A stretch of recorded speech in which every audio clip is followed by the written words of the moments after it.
Bay Southwest High School. My name is Jonathan. I am with 91.1 The Avenue. We are a member-supported nonprofit radio station playing a hand-picked mix of jazz, blues, rock, and adult alternative music. I hope you're familiar with the station. If you are not, please visit the table on the way out. I will talk your ear off about our hand-picked music mix we call Timeless Cool, our mission to support the nonprofit community, and our mission to keep jazz alive, as Mrs. Pika and Mr. McCabe and these students here on stage with me are doing. Jazz, one of America's unique art forms. Thank you for coming out. Thank you for supporting the music education programs in this schools. Again, please give us a listen on the way home. If you like this kind of music, I know you will like the station. Thank you. Good night.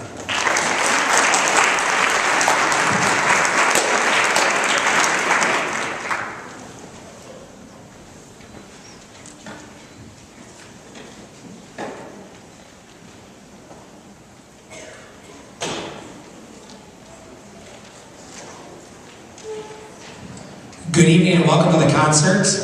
I'd like to say, first of all, thank you Southwest for hosting us and having us come over.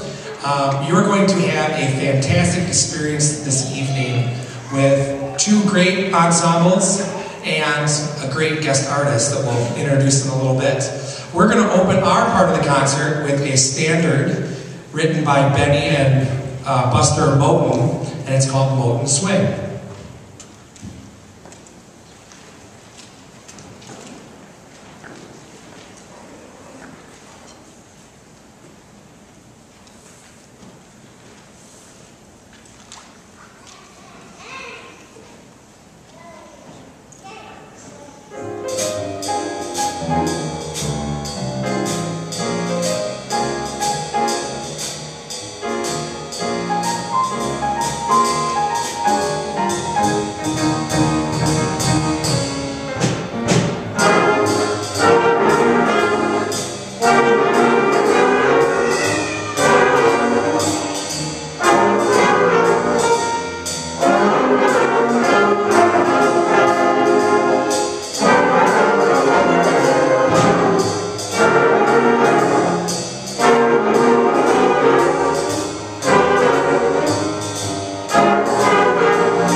next piece that we're going to be playing is a funk tune written by John Phelps.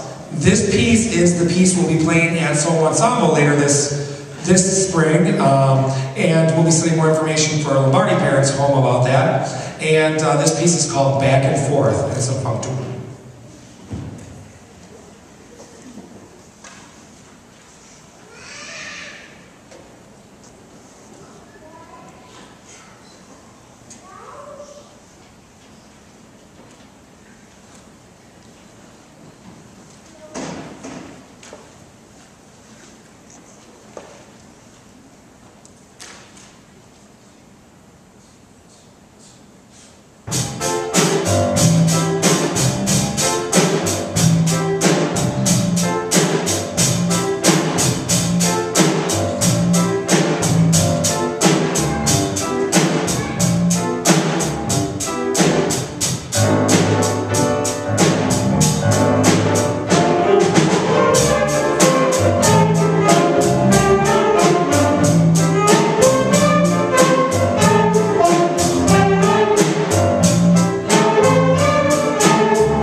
Our next piece is a Jamie Abersol arrangement of a bossa nova piece.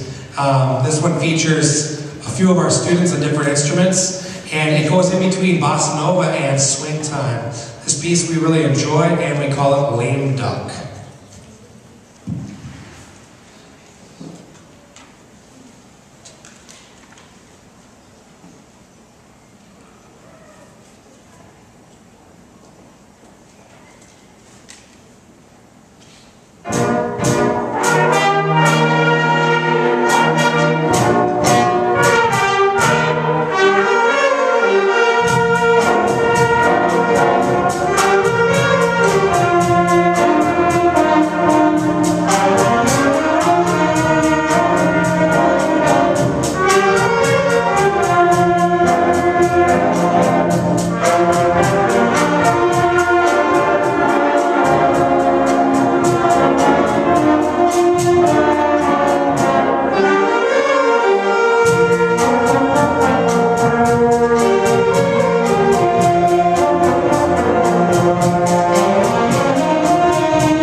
distinct pleasure for me to introduce the next person that's coming out to work with our group. This is one of my mentors from college and somebody that I hold in dear esteem, and Wanted the opportunity to introduce Robert Baca to the kids in this group, and we wanted to bring him over and work with the kids for Southwest. He's a fantastic trumpet player. He is been nominated for Grammys and recordings. He is above all an awesome educator, and we're really happy that he is here with us this evening. And we're going to feature him on this next piece, and it is taking us back to the olden days of the big band, and he's going to explain a little more about his piece. This piece is Gene Krupa, Rockin' Chair.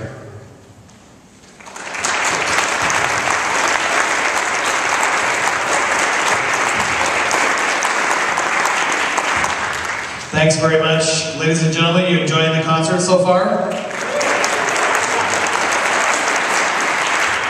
You know, when I get to play music like this, I really think that I was born in the wrong age. But of course, I'd be about 90 years old right now. I was growing up in the swing era, so maybe it's not as bad as that. But this era for jazz was quite fantastic in that the big band swing era was the only time in jazz history that the most advanced music of the time was actually the popular music of the time. There's always been a form of jazz. Rock music is jazz, funk music is jazz, rap music. It all comes from the same thing. But the newest form of jazz in big band swing music was the popular music of that time. In 1941, there were over 1,700 big bands that were on the road traveling for at least 50 weeks a year. And they came to every small town, every large town and small town, no matter how big or small. The two most important buildings were the church and the dance hall. And the greatest bands of the land, the Duke Ellington Band, the Count Basie Band, Roy Eldridge's band, Louis Armstrong, they came to every town across America. And that just doesn't happen anymore. You couldn't have somebody from looking at the age of the people here, we all know who Prince is. What would it be like to have Prince come to Southwest High School and do a concert here? Probably not going to happen.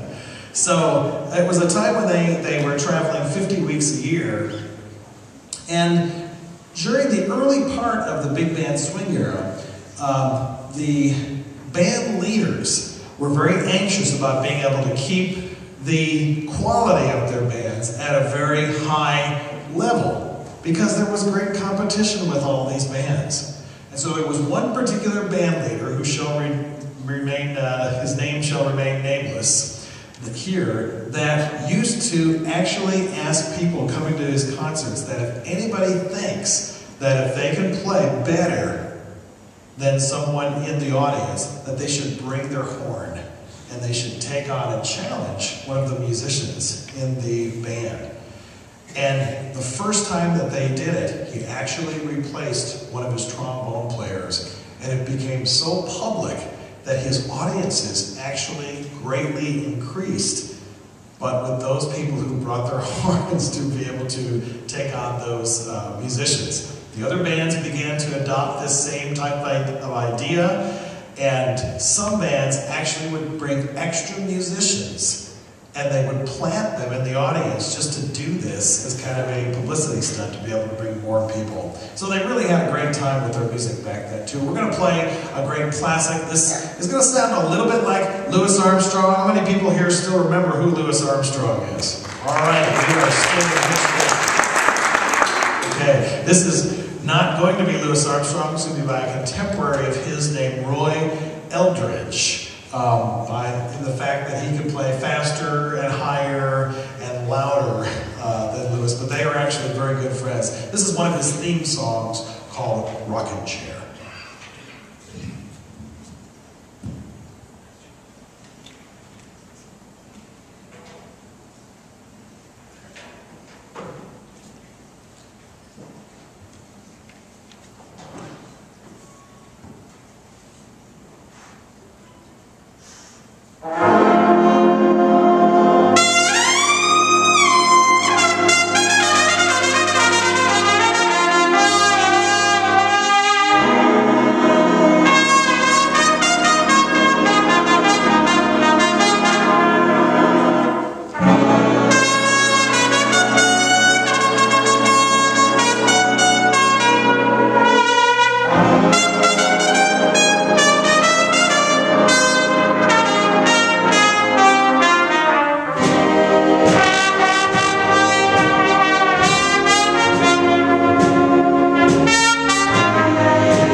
take on the leader. But if you'd like to, we shall have a contest. Can you play this?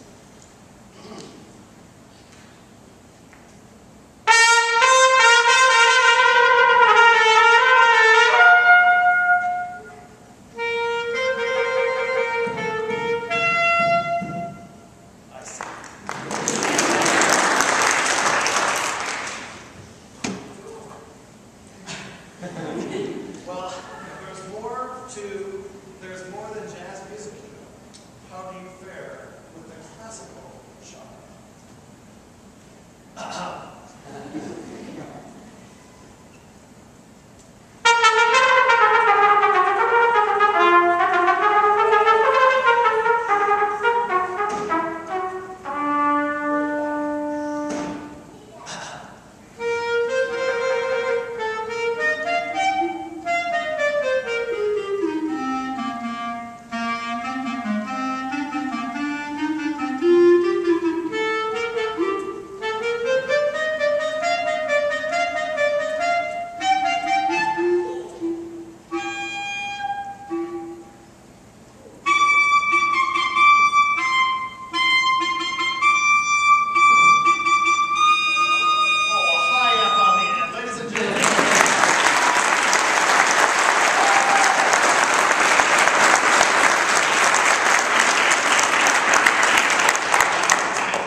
One quick moment here, and Southwest will come up and take our place and continue our concert. Wasn't Mr. Baca fantastic? How about our new band leader, Taylor? Thank you very much.